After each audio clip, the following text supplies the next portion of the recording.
The mahogany of the church pew felt cold beneath my palms, but the vibration in my suit jacket was colder. I shouldn't have looked.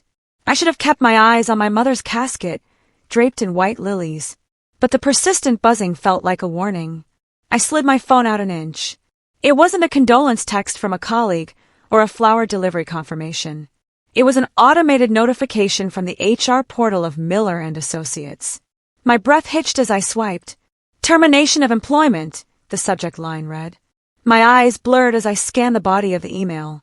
Effective immediately, failure to adhere to the firm's attendance policy, job abandonment. Please return all company property by Friday. I looked up at the priest, his mouth moving in a silent prayer I could no longer hear. Beside me, my sister squeezed my hand, her knuckles white. She thought I was shaking from grief. I wasn't. I was shaking with a white-hot, tectonic rage that threatened to level the building. Marcus, my boss, knew I was here. He had personally approved my 3-day bereavement leave. He had sent a generic deepest sympathies card just 48 hours ago. And now, while the choir began the opening hymn, he was digitally escorted me out of the building I helped build. Before we continue, I would like to know where you're watching from in the comment section. Also hit the subscribe button and share this video, as this will help this video to travel far so others can learn also. My name is Elena. For 7 years, I was the senior systems architect at Miller and Associates, a boutique firm that punched way above its weight class in the regional development scene. I didn't just design buildings, I designed the way we worked. When I started, the firm was a mess of paper blueprints and crashing servers. I spent my nights and weekends building a proprietary environment I called the Nexus. It was a seamless, end-to-end project management and CAD integrated suite that allowed us to do in hours what took other firms weeks. But here is the detail Marcus forgot in his haste to cut dead weight during my mother's funeral. The Nexus wasn't company property. When I built the prototype in my garage, I registered it under my personal LLC, Elena Thorntech. Because the firm was small back then, I licensed it to them for a symbolic $1 a year. The contract, which Marcus signed over a celebratory whiskey 6 years ago, had a very specific, very ironclad clause regarding the personal services nature of the license. If my employment was terminated, the license wasn't just voidable, it was automatically revoked. Marcus didn't just fire an employee, he accidentally evicted his company from its own digital skin. The graveside service was a blur of gray sky and damp earth. Every time someone offered me a sorry for your loss, I felt like screaming. Which loss? My mother? Or the 7 years of loyalty I'd poured into a man who viewed my mourning as an inconvenience?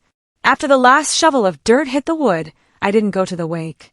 I didn't go to my sister's house for tea and shared memories. I walked to my car, pulled off my black heels, and tossed them into the passenger footwell. I grabbed my laptop from the trunk. I sat in the cemetery parking lot, the engine idling, and logged into my personal server. My hands were steady now.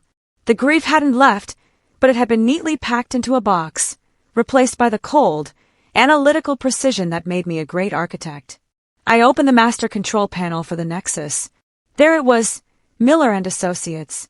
Active, 500 users, 10,000 active project files, 3 ongoing multi-million-dollar contracts. I looked at the revoke access button. My finger hovered. Not yet. I needed to do this by the book. I needed Marcus to realize exactly what he'd done before I pulled the plug. 3 years ago, Marcus was offered a chance to buy a commercial license for a standard industry software. It would have cost the firm $250,000 annually. He came into my office, sweating, complaining about the overhead. "Elena, you're a genius," he'd said, leaning over my desk with that fake fatherly grin. "Why should we pay those corporate vultures when we have you? Let's just keep using your system. I'll make sure you're taken care of in the long run. We're family here." I remember the way I felt. Valued, seen, essential. I agreed to continue the $1 a year lease. I even drafted the renewal myself, adding a clause that protected my intellectual property. Just in case the firm is ever sold, I told him. Marcus didn't even read it. He just scrawled a signature and asked me if I could finish the Thompson blueprints by morning. I stayed until 2 a.m. that night, fueled by the belief that I was a stakeholder in our collective success. I wasn't family. I was a cheap utility, he used until it got a bit dusty. The long run, he promised, ended in a termination email sent during a funeral. I drove past the office on my way home. The lights on the fourth floor were still on. I could see the silhouette of Marcus's corner office. He was probably sitting there, patting himself on the back for trimming the fat.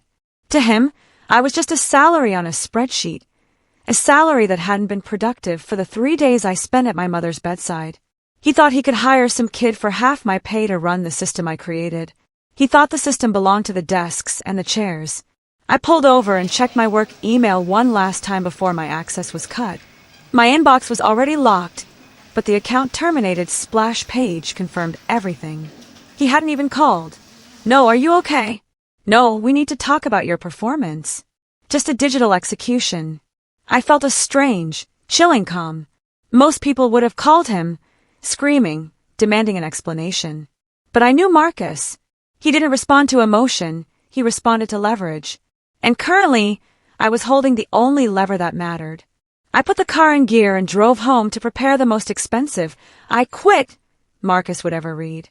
I woke up at 5 a.m., a habit 7 years of grinding had etched into my bones. For a split second, I forgot my mother was gone. Then I forgot I was unemployed. When it all rushed back, the weight was enough to pin me to the mattress. But then I remembered the contract. I got out of bed, made a pot of black coffee, and sat at my kitchen table. I wasn't Elena, the grieving daughter, today. I was Elena Thorne, CEO of the LLC that owned Miller and Associates' entire infrastructure. I drafted a formal notice. It was cold, professional, and terrifying. Per Section 8.4 of the Software Licensing Agreement, the termination of Elena Thorne's employment constitutes a material breach of the Personal Services Covenant. You are hereby notified that the license for the Nexus will expire at 5 p.m. on Friday. All data must be exported prior to this time, as the encryption keys will rotate and all access will be permanently revoked. I didn't send it to Marcus. I sent it to the chairman of the board and the firm's general counsel. Marcus liked to play king, but he still had bosses. I wanted them to see the fire before he even smelled the smoke. At 9 a.m., I walked into the office. I didn't sneak in.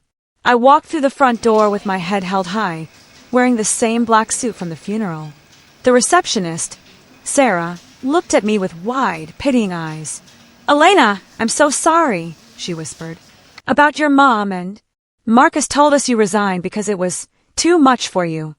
I felt a jolt of electricity. He was lying to the staff, telling them I quit because I couldn't handle the pressure. He was preemptively ruining my professional reputation to cover his own cruelty. "I didn't resign, Sarah," I said loudly enough for the bullpen to hear. The room went silent. Designers I had mentored for years looked up from their screens. I was fired while I was sitting in my mother's funeral service. A collective gasp rippled through the office. I didn't stop to chat. I walked straight to my desk. There was a cardboard box sitting on my chair. Next to it was a young man, barely out of college, trying to log into my terminal. He looked terrified. "Can I help you?" I asked, my voice like a razor. The kid's name was Leo. He was wearing a suit that didn't fit and had Junior Associate written all over his nervous twitch. "I'm the new systems manager," he stammered. "Marcus said you were moving on." I looked at my screen. He was trying to bypass the secondary encryption on the server. "You won't get in that way, Leo," I said, leaning over and picking up a framed photo of my mother from my desk. "The architecture is proprietary. It doesn't recognize Miller and Associates' credentials for the master root." "Marcus said it was just a password reset," Leo said, looking at the black screen. I smiled, and it felt like a predator showing its teeth. "Marcus says a lot of things. But Marcus doesn't know Python, and he certainly doesn't know the difference between a local drive and a cloud-based encrypted vault." I started packing my box. My stapler, my lucky pen, my certifications. The office felt different now. It felt like a sinking ship.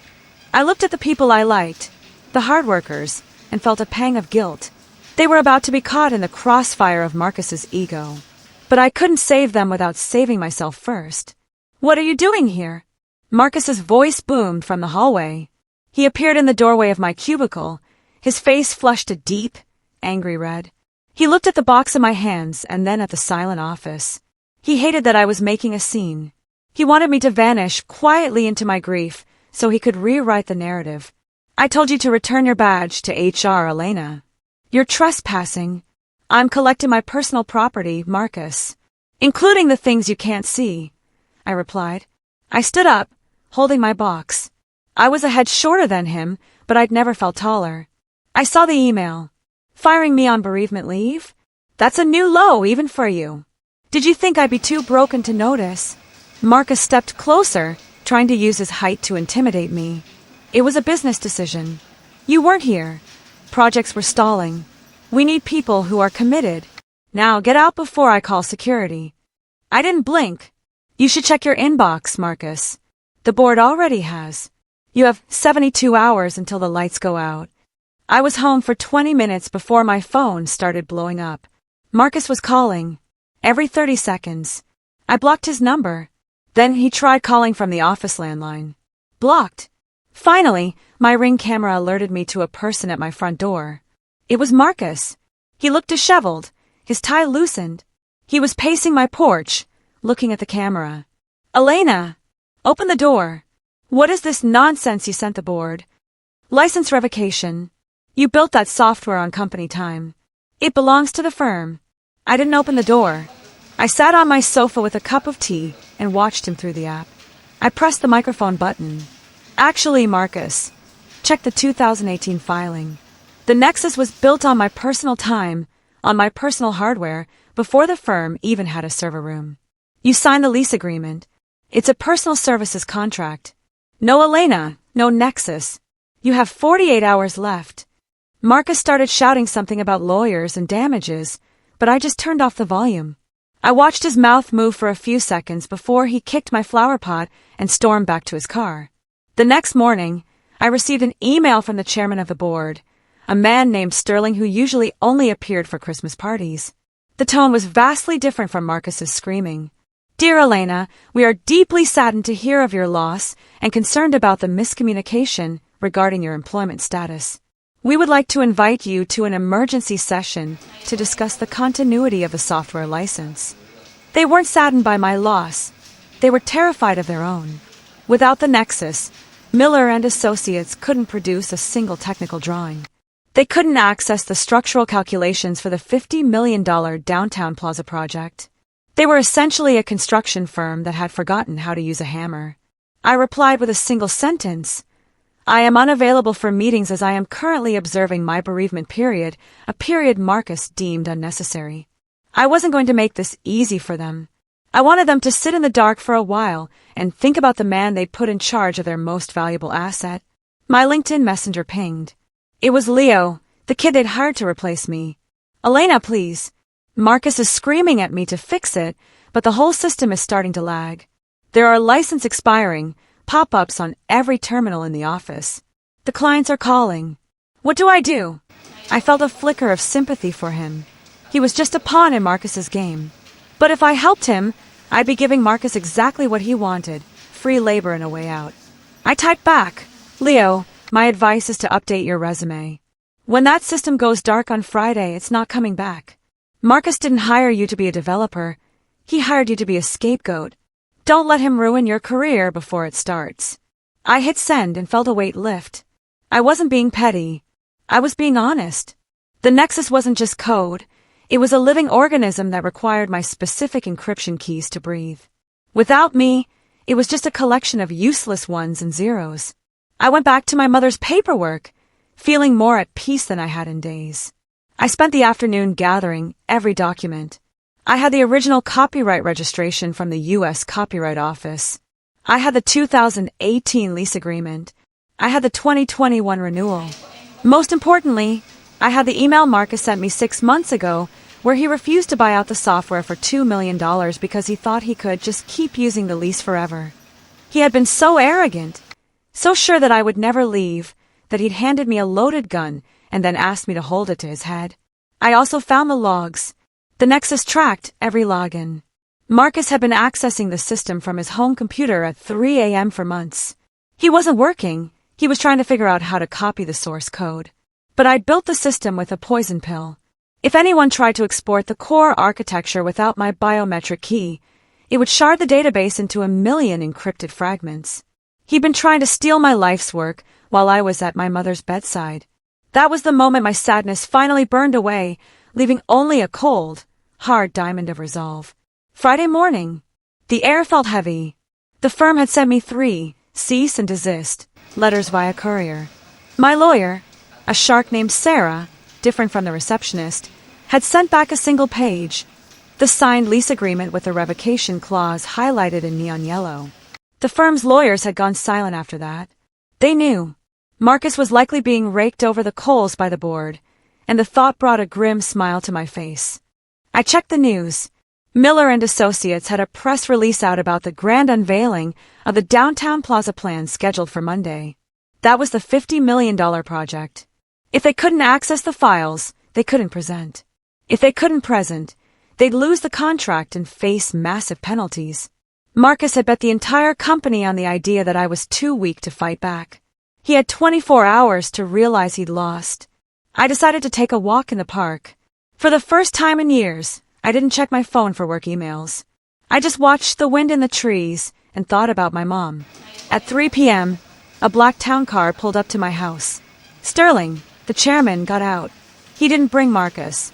He looked like a man who had been awake for 48 hours. I met him on the porch. "Elena," he said, skipping the pleasantries. "We'll offer you $500,000 for the software. Outright. And your job back, with a 20% raise. We'll even fire Marcus. Just give us the keys." I looked at him. $500,000 was a lot of money. It would pay off my mortgage and my mother's medical bills. But it wasn't the $2 million the software was worth, and it wasn't the justice I needed. The price was $2 million 6 months ago, Sterling. Marcus laughed at that price. Now, the license is revoked at 5 p.m. I'm not selling the software to a firm that treats its family like garbage. My mother's funeral was Wednesday. Marcus fired me Tuesday. You let him. You only care now because your data is in a hostage situation of your own making. Sterling's face fell. He knew he wasn't dealing with an employee anymore. He was dealing with a landlord who was about to change the locks. 4:55 p.m. I sat at my desk, my laptop open. I had a remote window open to the office's main server. I could see the activity. It was frantic. Everyone was logged in, desperately trying to download files, to save their work, to bypass the inevitable. At 4:59 p.m., I saw Marcus's login. He was in the admin panel, trying one last time to delete my ownership records. He was so small, so predictable. 5 p.m. I didn't feel a rush of joy. I felt a profound sense of enough. I hit the execute key. The script ran in 3 seconds. Kill process. Rotate keys. Clear cache. Log out all users. On the monitor, the active user count dropped from 500 to 0. The nexus was gone. Across town, in a glass office building, 500 screens turned black, then white, displaying the message I'd programmed. The software license has been revoked. All data is securely encrypted and held by Elena Thorne Tech LLC. For inquiries, contact legal@elenathorne.com. I shut my laptop, went into the kitchen, and poured a glass of wine. The aftermath was a vacuum. For the first time in my adult life, I wasn't being pinged, messaged, or called for a technical emergency. The firm was paralyzed. I spent Saturday morning at the library, reading a book for pleasure. My phone was on Do Not Disturb, but I could see the notifications piling up like snow against a door. Marcus, Sterling, the firm's lawyers, even a few frantic coworkers. I ignored them all. I was officially on leave. By Sunday, the news had leaked to the local business journals. Miller and Associates faces massive IT glitch ahead of Plaza reveal. I read the article with interest. Marcus was quoted saying it was a temporary server migration issue. He was still lying. He was still trying to maintain the illusion of control while the foundation of his house was already ash. I knew the board would be meeting in a panic. They had less than 24 hours before the biggest client in the city realized they had nothing to show for their millions. Monday morning arrived with a surprise. I expected a lawsuit.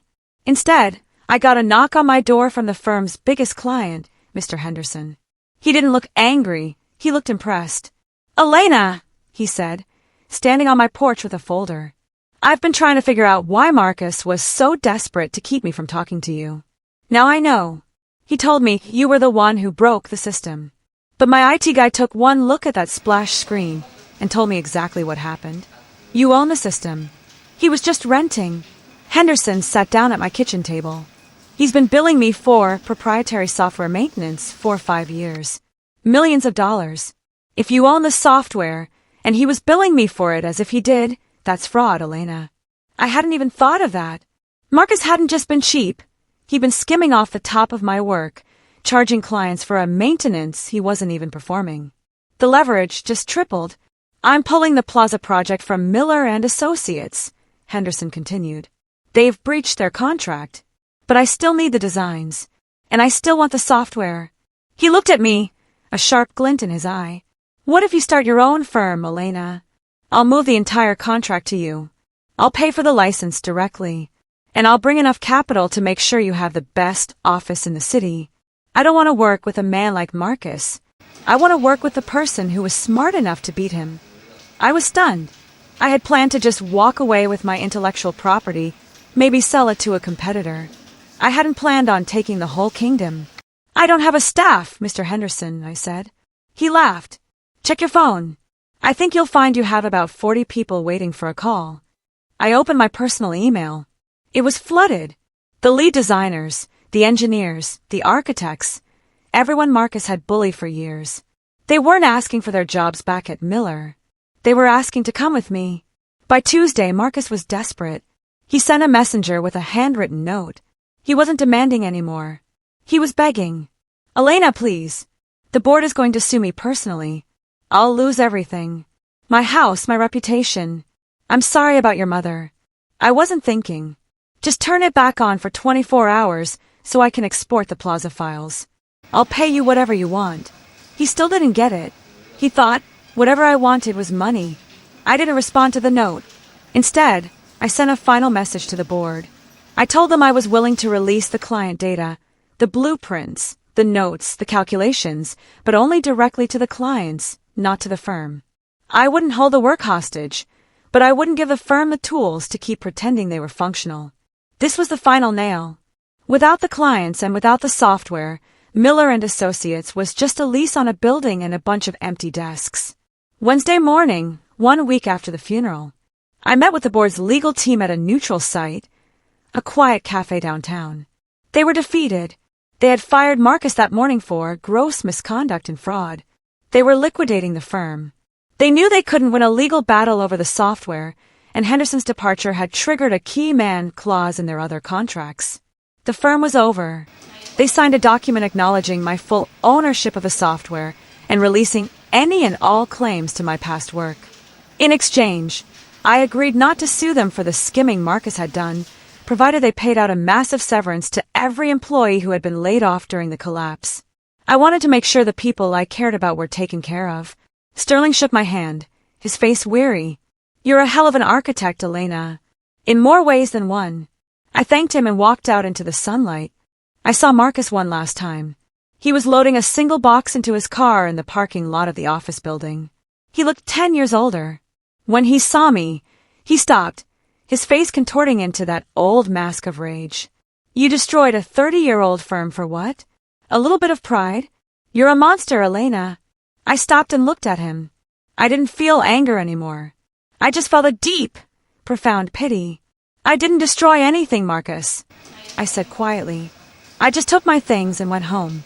You're the one who decided that your employees' lives were worth less than your ego. You destroyed this firm the second you sent that email while I was at a funeral. I just let the consequences catch up to you. He tried to say something else, but I just kept walking. He was a ghost now, a relic of a workplace culture that was finally, thankfully, dying out. 1 month later, the sign on the glass door read, Thorn Architecture and Systems. The office was smaller than Miller's, but the energy was different. There were no family posters on the walls, just a group of people who respected each other and worked hard. Leo was there, sitting at a brand new terminal, finally learning the source code of the Nexus the right way. Sarah was at the front desk, smiling because she actually had a healthcare plan now. We had the Plaza contract. We had 3 new ones. And most importantly, We had a grief policy that actually meant something. I had built more than just a firm. I had built a sanctuary. My mother would have loved the view from my new window. It looked out over the city she had lived in her whole life. A city I was now helping to shape, one line of code and one blueprint at a time. I heard through the grapevine that Marcus tried to start a consulting business. No one would hire him. Henderson had made sure the story of the software fraud was well known in the industry circles. He ended up taking a mid-level management job at a retail chain 3 towns over. He was finally just a number on a spreadsheet, exactly what he had tried to make me. The irony wasn't lost on anyone. I received a small package in the mail one afternoon. It was my mother's favorite necklace, a simple silver heart. I had left it in my desk drawer at the old office in my rush to pack. It was sent by the new tenants of the building with a note saying they found it in a discarded box in the basement. I held it in my hand and cried, not out of anger but out of relief. The last piece of her was finally home. If you're watching this or reading this, and you're sitting in a job where they tell you we're a family, while they're sharpening the knife for your back, listen to me. Know your worth. Not just your emotional worth, but your technical, legal, and professional worth. Document everything. Own your work. And never, ever let someone convince you that your humanity is a liability. I walked away from Miller and Associates with nothing but a laptop and a grudge. Today, I own the most successful firm in the region. I didn't have to be mean, and I didn't have to do anything illegal. I just had to stop letting someone else profit from my silence. My boss fired me during the worst week of my life, so I took the light with me when I left. Now I'm the one shining. And it feels better than revenge ever could. It feels like peace,